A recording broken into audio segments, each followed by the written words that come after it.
So here we're going to have a look at installing the MHM Pro Iron. First of all, it's important to note that the fans are facing the back of the machine, the centre of the press.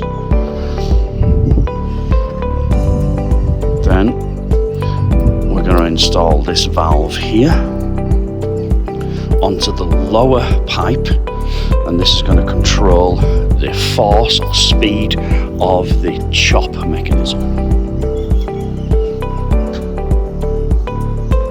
We're going to install on the back squeegee assembly so the iron's coming forward.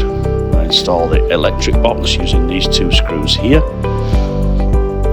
This is installed on the first head.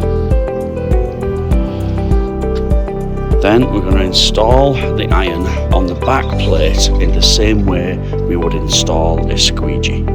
Make sure it clicks and it's in. We then take the springs, pull them back and stretch and fasten onto the squeegee carriage assembly. This ensures that the iron is always pointing upwards, stops it dropping down.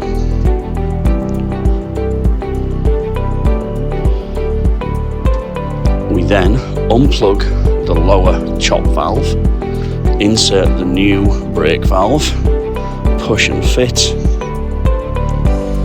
and use this to reduce the impact when the iron comes down and chops against the pallet. Install the electric connectors. There is a male and a female, both at the back, and install this one at the front, pulling the clip over to ensure good connection. It's important that this Teflon sheet is as tight as a drum. It must be taut. We're going to set on 2 print 0 flood. This allows us to move the iron without moving the index. It's important to see from this side that the tightness of the Teflon is not allowing the iron to hang low into the index path. So what we have now is a full index. We drop the screen, the iron lifts, but the screen stays down.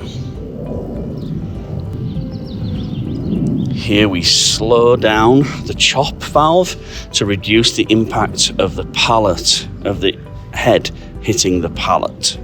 Makes it nice and smooth. We still apply the same pressure, this is just the speed of the chop. A full cycle is screen down, engage the iron, reverse the iron, return the iron while the screen is still down. This guarantees that we don't index while we are moving the pallets.